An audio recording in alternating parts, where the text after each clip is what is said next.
Olá! A aula de hoje é sobre gestão de estoques em redes. Vocês provavelmente, a essa altura do campeonato, já devem ter visto muito sobre gestão de estoques. A aula de hoje ela vai basicamente recapitular algumas dessas ferramentas e vai trazer algumas questões que são bem específicas de quando a gente está lidando na relação cliente-fornecedor e canal de distribuição. Então, essa aula de hoje está baseada nesse capítulo 9 do Gestão da Rede de Suprimento, que é o livro-texto que nós adotamos esse semestre. E nós temos 5 objetivos de aprendizagem. Como eu disse para vocês, o primeiro deles é basicamente uma revisão, definir estoques e quais são as funções principais dos estoques. Segundo, revisar os tipos de estoques. Também, novamente, só para refrescar a memória de vocês. O terceiro, revisar as principais técnicas de gestão de estoques e quando elas são mais indicadas. Então, a gente vai falar de novo de MRP, Kanban, curva ABC eu tirei fora. Mas assim, o resto tudo que tem no capítulo, eu vou dar uma pincelada nesses assuntos. Eu não vou explicar de novo o que é um MRP, um Kanban. Se vocês tiverem alguma dúvida, retornem lá para os materiais de aula de outras disciplinas, que é onde vocês tiveram isso, tá? Agora sim, explicar qual o impacto de ter uma cadeia de suprimentos sem coordenação entre sistemas locais de gestão de estoques. Isso aqui é central para essa aula, e isso é o novo. E, finalmente, saber o que e como fazer para ter uma gestão de estoques coordenada na rede global de suprimentos. Então, são esses 5. Os 2 últimos são os top dessa aula de hoje.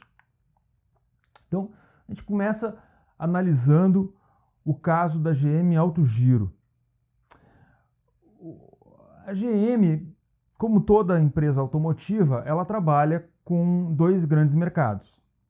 O mercado de peças que vão dentro dos automóveis, as peças que eles compram vão dentro dos automóveis que eles montam, e obviamente essas autopeças têm uma margem muito baixa, elas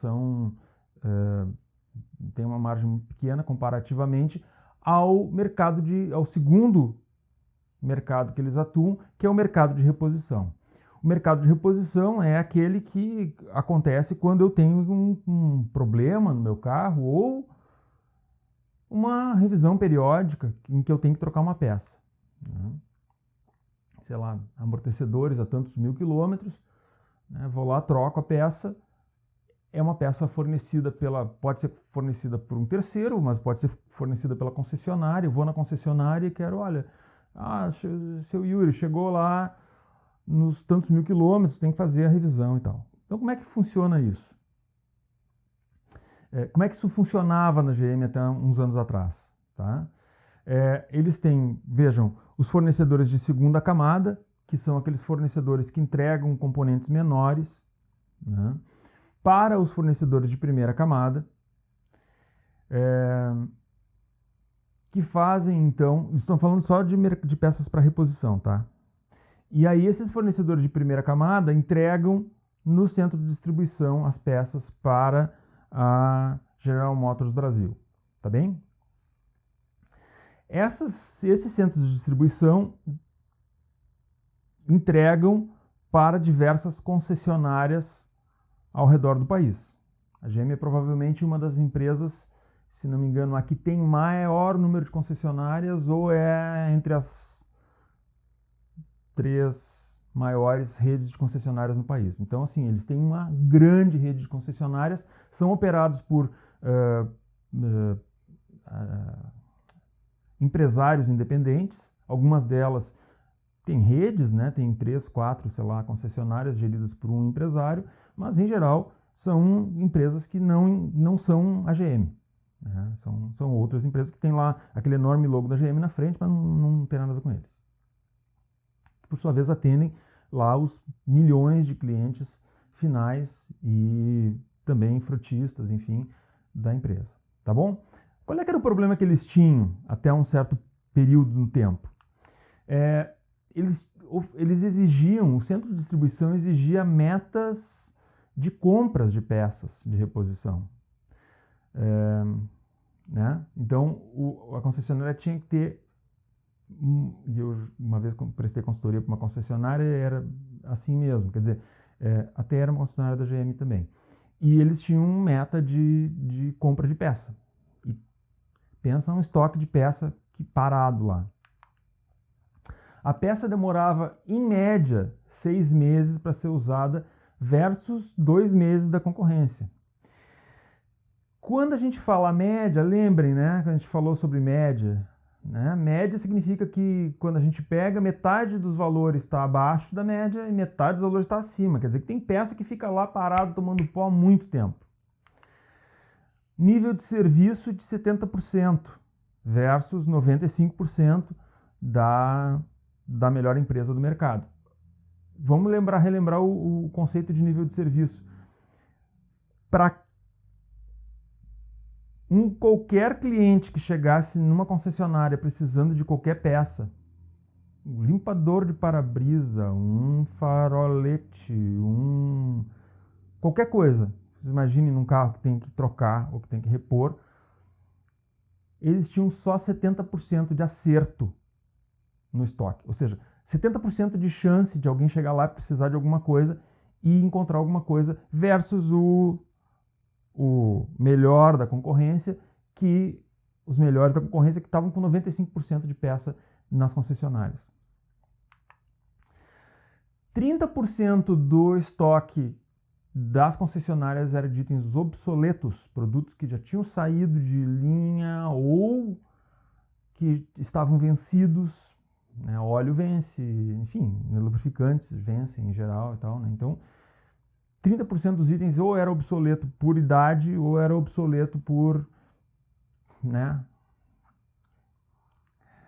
atendia o Opala 74, né, as coisas assim.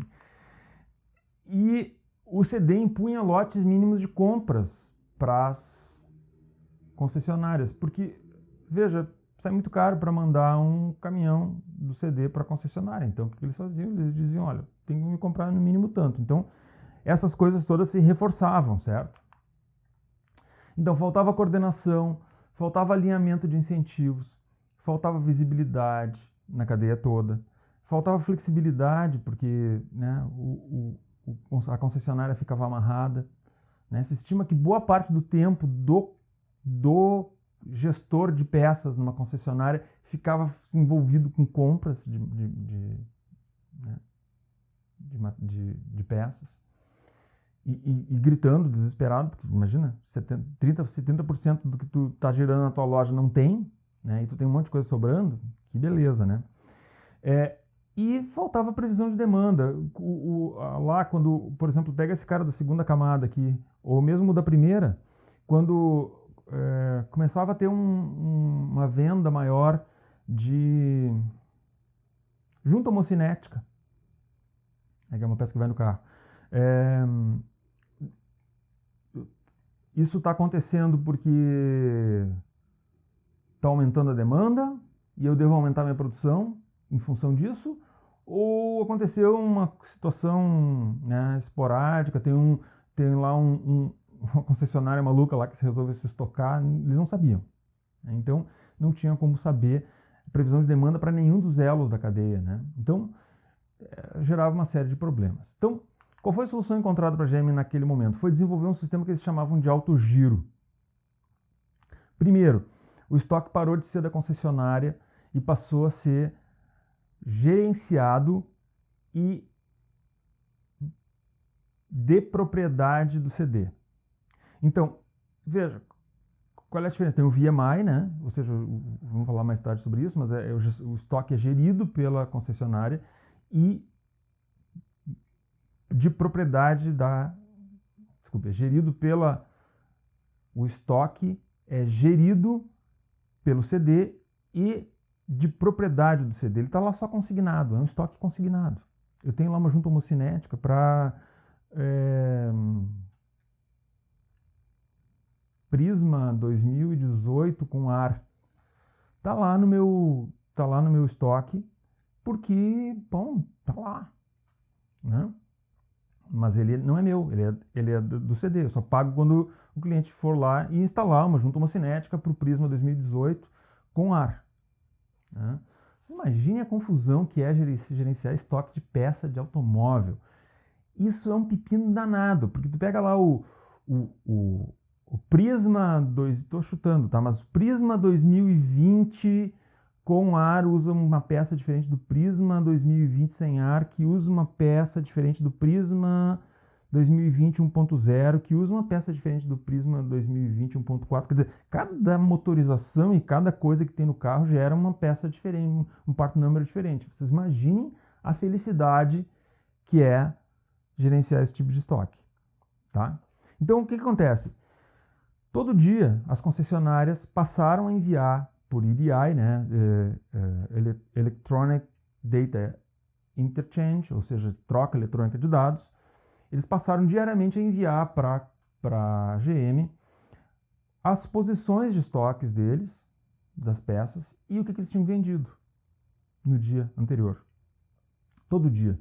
E aí, semanalmente, o software, o programa Autogiro, calculava o giro dos estoques nas diferentes concessionárias e também lá nas revendas que vendiam, enfim, revendas terceirizadas que vendiam peça, compravam peça da GM ou do CD da GM, e aí, finalmente faziam um cálculo de previsão de demanda para todo mundo, por a geralzona, a previsão de demanda geral, também a previsão de demanda para cada uma das concessionárias, para cada uma das localidades.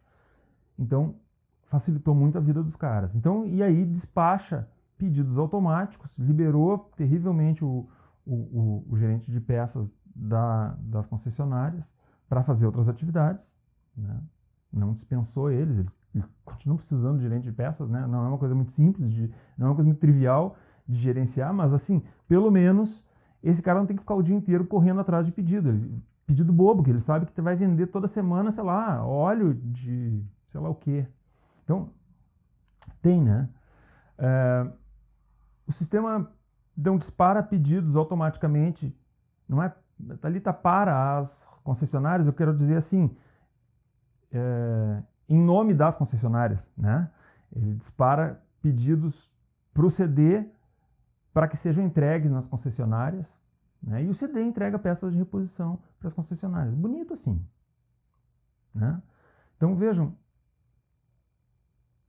só a coordenação. As peças são as mesmas, as ferramentas não são muito diferentes, a única coisa que a gente está fazendo agora é a gente tem uma coordenação maior entre as partes. E é isso que a gente vai falar aqui nessa aula de hoje. Bom, o que são estoques? Vamos pensar um pouquinho para que são e para que servem. Vamos pensar na unidade produtiva mais simples, mais banal que todo mundo conhece, que é uma casa. Tá? Uma casa da família de vocês. Nós temos alguns insumos básicos para fazer a nossa casa funcionar. Nós temos água, nós temos luz, nós temos internet, nós temos comida e mais algumas coisas, produtos de limpeza e tal, né? Produtos de higiene. A gente tem alguns insumos que são básicos e a gente transforma aqueles insumos o tempo todo em alguma coisa, né? Ou banho, ou comida, né? Enfim, tá bom? Eletricidade é difícil, né, da gente criar, talvez seja o elo mais frágil da corrente. A gente tem muito pouca coisa a fazer quando a energia elétrica falha. A maior parte dos sistemas da nossa casa são baseados em energia elétrica, a não ser que vocês tenham um gerador em casa, vocês estão sujeitos, né?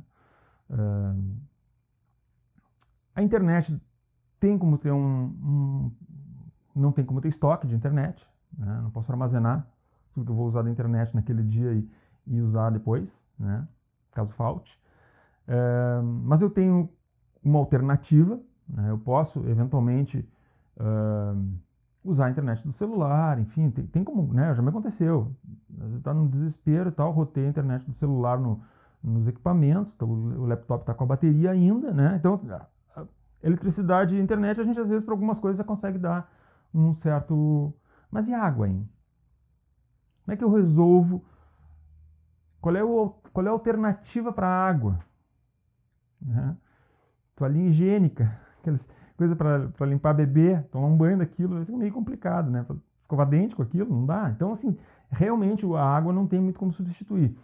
O que nós temos de recurso para fazer quando o nosso fornecedor de água falha? A gente cria estoques de segurança, que são as famosas caixas d'água. Então, vejam, o estoque ele serve basicamente para regular diferenças de consumo e demanda, consumo e produção ou oferta e demanda. Ele serve para regular essas pequenas, ou às vezes não tão pequenas, desajustes que eventualmente acontecem nas cadeias de suprimento. Né? Em função disso, os governos, o governo brasileiro, por exemplo, ele mantém um estoque regulador de alimentos. Né? Feijão, arroz, não sei o quê. Tem lá soja, tem lá um estoque do governo. O governo brasileiro tem um estoque. O governo americano eu não sei, mas eu sei que o governo americano, por exemplo, tem estoque de petróleo. Eles têm enormes reservas de petróleo dentro dos Estados Unidos, guardadas para caso aconteça alguma coisa e tal, eles precisarem, o governo, isso que os Estados Unidos é um país que não gosta muito de governo, né? Eles tentam ter um governo menor do que os outros países. Nesse caso, o governo está lá com um estoque de petróleo para garantir que as coisas vão acontecer. Então vejam que estoque é um troço necessário para imprevistos, para resolver problemas de imprevistos. Né? Então, é isso que é estoque e para isso que ele serve. Né? Ele é um acúmulo de recurso material, né, entre etapas de um processo de transformação. Tá bom? Bem, quais são os tipos de estoques? Eu vou passar bem rapidinho nisso aqui que vocês todos conhecem, então eu vou ser bem breve. Estoque de matéria-prima e componentes, né, o que entra lá atrás no meu processo produtivo. Estoque em processo, aquilo que eu estou fazendo, já tirei do meu estoque, estou processando ele. Estoque de produto acabado, aquilo que eu já terminei e está esperando para ir para o cliente. E estoque de MRO, né, que é materiais para manutenção, reparo, consumo e movimentação. Né? Então, são os 4 tipos de materiais que a gente tem. Tá? Se você tiver interesse, inclusive, sobre uma estratégia de gestão de suprimentos para MRO, tem um trabalho que eu tenho com uma aluna minha, publicado numa revista sobre gestão de produtos MRO. Pesquisem lá no meu Lattes, lá tem lá esse artigo.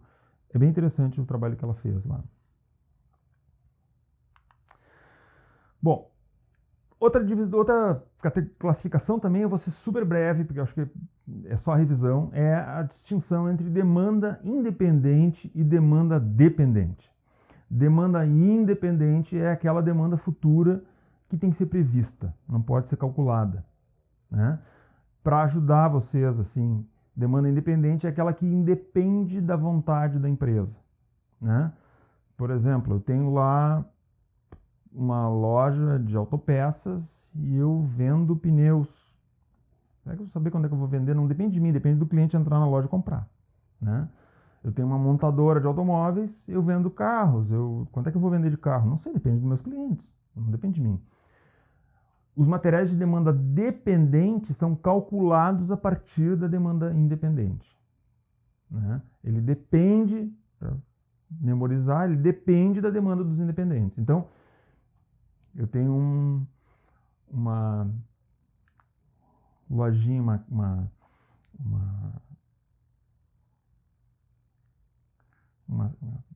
tenda de X, né? E aí eu estou vendendo uma lancheria, eu estou vendendo X. E, bom, não sei quanto é que eu vou vender de X aquela noite, mas depois que eu sei a minha venda de X, o resto tudo eu calculo quando é que vai ser, né? Ou pelo menos quando eu tenho uma previsão do que eu estou achando que vou vender de X aquela noite, né? Prevista, depois que eu previ a minha demanda independente, olha, eu acho que essa noite vai vender tantos X, tantos deles vão ser com ovo, tantos vão ser sem ovo, tal, né? E assim por diante. E aí eu vejo lá os sabores que vão ter, então eu sei quanto é que eu tenho que comprar de pão, quanto é que eu tenho que comprar de bacon, quanto é que eu tenho que comprar de gordura e tal, né? Essas coisas. Bom, quais são as causas do estoque? Por que eles existem, então, né? Tem 2 tipos de causas. Tem as causas que são evitáveis e tem as causas inevitáveis. Eu vou começar pelas inevitáveis, porque afinal de contas, elas são as que a gente tem menos gestão possível e é a maior fonte de problema de todas. Causas inevitáveis, em geral, são aquelas relacionadas a safras. O melhor exemplo de causa inevitável é essa. O cara vai comprar, o cara depende da safra da soja para fazer um determinado tipo de produto, né? Não tem como manter uma produção constante de ração ao longo do ano sem se estocar de soja, porque a soja ela tem, sei lá, 2 safras ao ano, então a gente não vai, ela é oferecida na época da safra, então não adianta a gente querer bancar o bobo e não ter estoque de soja, tem que ter soja na cadeia de abastecimento para manter, se não na tua fábrica de grãos, lá de farelo, de ração, de seja lá o que for a tua fábrica, pelo menos, de óleo de soja, pelo menos na cadeia tem que ter em algum lugar, tem que ter soja, que senão a tua fábrica vai parar.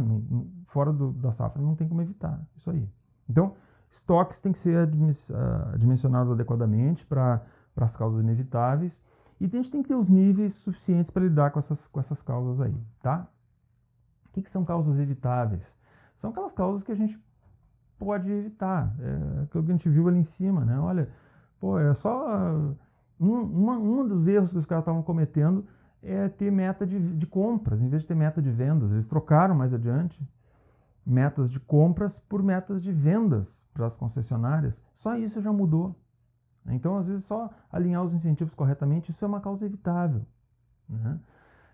Falta de coordenação na cadeia de suprimento, isso é uma causa evitável. O que acontece é que muitas empresas tratam causas evitáveis como inevitáveis e gerenciam causas evitáveis como se fossem inevitáveis.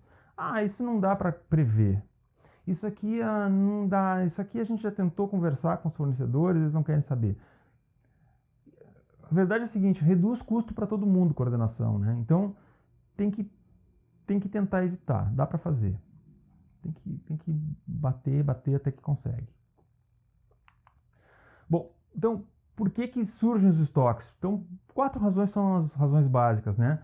Falta de coordenação entre os diferentes agentes, né?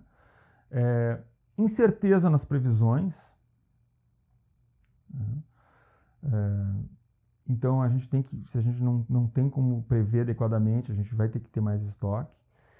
Especulação também é uma causa importante e válida, por que não, né? Se eu acho que vai haver uma certa demanda, vai haver uma escassez no futuro, eu posso me estocar. Tem situações que às vezes não pegam muito bem. Teve um caso vocês sabem que a Amazon nos Estados Unidos, no Brasil também, tem o que eles chamam de Amazon Marketplace, né? O que é a Amazon Marketplace? É uma loja que tu gerencia dentro da Amazon. Tu vende, a Amazon é um portal de vendas. Na verdade, quem está vendendo é tu. Então, tu é responsável pelos estoques, tu é responsável por atender os pedidos e tal. A pessoa entra na Amazon, pesquisa lá, acha o teu produto, faz a venda e a Amazon diz, olha, fulano, entrega lá pro ciclano lá as coisas, tá? É isso que é o Marketplace. Teve um desses operadores de Marketplace que fez um super estoque nos Estados Unidos de álcool gel e tinha mais um outro produto desses, acho papel higiênico, né? Prevendo que quando o coronavírus viesse, né, os preços iam subir e ele ia ganhar uma grana. Até que ponto isso é ético ou não sei, mas eu sei que a Amazon descobriu e cortou o cara, né? Ele tá com aquele estoque lá entalado até o pescoço, parece que ele ia doar, enfim, teve uma coisa assim qualquer. Ele se queimou feio com a Amazon por conta dessa tentativa de criar um estoque especulativo. Mas assim, a gente sabe o que acontece, né? Nas melhores e nas piores momentos, né? Às vezes tem o cara lá que tem se antecipa lá, sabe que vai ter uma época lá de enchentes, de tufões, tá? Compra telha, compra uma série de coisas, se estoca e depois cobra um preço lá em cima. Então tem de tudo, né? Então, enfim, é um tipo. E, claro, estoque no canal de distribuição. O pessoal estava comentando, o ministro da Saúde, um dos ministros da Saúde que teve esse ano, um dos 3, estava comentando que nós começamos a parar de receber EPIs da China, porque 94% dos EPIs comprados no mundo são da China, então aqui não é diferente. A gente parou de receber EPIs da China, EPIs médicos, né? Lá por janeiro, alguma coisa assim. E eu acho que eles não estavam entendendo muito bem o que estava acontecendo e eles foram comendo nós fomos comendo o nosso estoque. Então, por que a gente ainda tinha EPI por um certo tempo? Porque a gente tinha estoque no canal de distribuição, vamos dizer assim, né? Estoque em trânsito.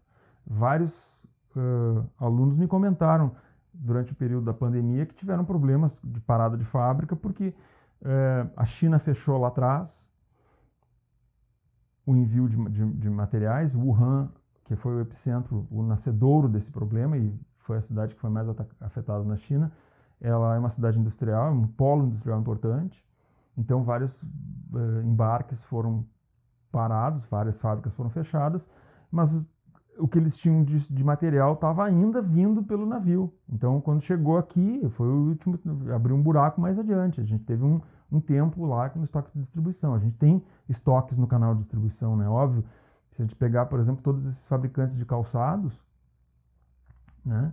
Eles vão ter, apesar de ter moda, ter isso, ter aquilo, eles vão ter um monte de estoque no canal de distribuição. Não tem como cada loja ligar a cada momento para a fábrica de calçados e dizer, ó, just in time, né? Me entrega tanto, né? Não funciona. Então, assim, vamos dar uma olhada nas principais ferramentas. Eu vou começar, então, aumentando a coordenação nos itens de demanda independente, de demanda dependente para sistemas empurrados. Então, para isso a gente usa o MRP. O MRP, o famoso MRP da década de 60 lá e tal, que calcula, né, o que fazer, quando fazer, quanto produzir, quando comprar, né? Então essas coisas ele decide a partir das previsões de vendas, tá? É um sistema de computador. Então, o que acontece? Então, eu não vou voltar a explicar o MRP do zero para vocês.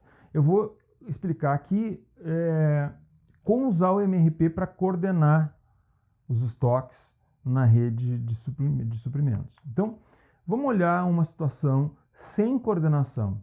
Então, o que a gente está vendo lá em cima é uma situação em que o MRP da fábrica tem uma lista de materiais, tem um processamento independente do MRP e o fornecedor tem outro processamento independente dessa lista de materiais. Então, o que acontece? Lá em cima, onde está o produto pai, ele tem demanda independente, portanto, ele tem maior certeza, porque ele depende de previsão, e os outros aqui de baixo têm demanda dependente, eles têm menor incerteza, porque dependem de cálculo. Aqui embaixo, no fornecedor, aquele item que ele fornece lá para cima, ele tem uma demanda independente, de novo, porque ele é comprado pela outra empresa. Ele não sabe quanto é que ele vai vender. O sistema de lá, do cliente dele, não informa para ele quanto vai ser comprado. Então, volta a ter incerteza aqui de novo, e esses aqui voltam a ter um pouco mais de certeza, porque eles são calculados a partir do de cima. Tá bem? Bom, agora vamos ver uma situação em que ocorre a coordenação do sistema de gestão de estoque. A gente vai ver lá, ó, lá na ponta, uma situação em que entre a árvore de cima e a árvore de baixo há uma comunicação entre os sistemas, uma coordenação entre os diferentes sistemas de informação dos diferentes fornecedores, entre o cliente que está lá em cima e o fornecedor. Então vejam que a barra da demanda independente está só lá em cima, no produto pai. Os itens de baixo, todos, são de demanda dependente, inclusive aqueles lá do fornecedor, aquela arvorezinha lá que está lá no fornecedor, que continua sendo feito pelo mesmo fornecedor, ela vai ter menos incerteza, vai ter menos problema, vai precisar de menos estoque. Lembrem, incerteza gera estoque. É isso, né? A forma da gente lidar com incerteza é através de estoque, né? Ou estoque ou coordenação.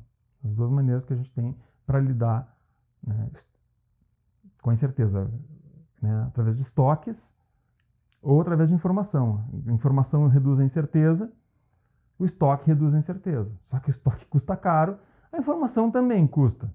né? Então eu tenho que ver o que pesa, o que custa menos, né? Pode ser que não seja muito bom conectar aqueles dois sistemas ali, porque esse fornecedor pode fornecer para outros concorrentes meus, pode vazar informação estratégica. Não estou entrando aqui no mérito, tá? Mas assim, são as duas maneiras. Ou eu reduzo a incerteza por estoque, que é o da esquerda, ou eu reduzo a incerteza com informação, que é o da direita, tá? Então essa é a primeira maneira que serve para itens dependentes, para sistemas empurrados, né? E aí a gente vai usar o MRP e vai conectar os MRPs entre as duas empresas. O outro modo de programar são através dos sistemas puxados, né? É o famoso Kanban, Just-in-Time Kanban. Então, existem dois Kanbans, o Kanban de produção, só para revisar, né? O Kanban de produção, o Kanban de transporte. Um dispara a produção de um lote de peças, o Kanban de transporte autoriza a movimentação do material, tá? Então, dentro de uma empresa, o sistema simplificado é esse.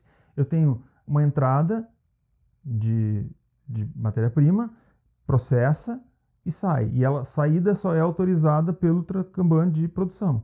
A produção dela só é autorizada pelo Kanban de produção. Depois de pronto, a transferência para o próximo estágio só é autorizada através do Kanban de transporte. Assim por diante. Eu tenho Kanbans de produção entre o supermercado local ali da célula e o supermercado de entrada lá do cliente. É um Kanban de transporte. Tá bem? Muito bem. Isso funciona bem para dentro da empresa. É ótimo para dentro da empresa. Como é que eu coordeno isso entre empresas? Eu estendo o meu Kanban para os fornecedores e, eventualmente, para os meus clientes. Então, eu vou ter Kanbans que saem da fábrica e Kanbans que entram da fábrica a partir dos meus fornecedores e Kanbans que saem da fábrica e Kanbans que entram na fábrica a partir dos meus clientes. Tá certo? Então é assim que a gente coordena os itens entre empresas que têm produção puxada, né? A Toyota fez isso rapidamente, acho que foi nos anos... não quero mentir agora, mas se você olhar lá na traseira do livro do Ono, lá que tem aquela linha do tempo do Kanban, do sistema Toyota de produção, vocês vão ver no livro do Ono que alguns anos depois de implantar o Kanban nas fábricas, eles começaram a fazer a implantação do Kanban nos fornecedores, porque tem um limite do que a gente consegue ganhar de produtividade só olhando para dentro, olhando para o umbigo da gente, né? Tem horas que a gente tem que, né, estabelecer vínculos e coordenar com os fornecedores. Uma outra maneira de coordenação é através do que a gente chama de VMI ou VOI, né? O VMI é Vendor Managed Inventory, ou seja, o gestor do meu estoque é o meu fornecedor. Eu tenho um supermercado, uma rede de supermercados, marca ABC, e vendo refrigerante. E digo para o fornecedor de refrigerante, fulano, o estoque nas lojas agora é contigo, eu não vou mais comprar, não vou mais te dizer quanto eu tenho que comprar. Tu vai lá e coloca. E o fornecedor se encarrega de ir lá e colocar, né? Eu acho que quando o VMI é só com o controle do fornecedor, não sei qual é o resultado, eu acho que não é dos melhores. Eu prefiro que o fornecedor fique com a gestão e a posse, ou seja, ele me entregue consignado. Eu pago para ele o que eu vender. Eu me comprometo, tenho lá os meus produtos, ele pode contar, eu posso contar e tal. O que eu vender naquele período, eu pago ele.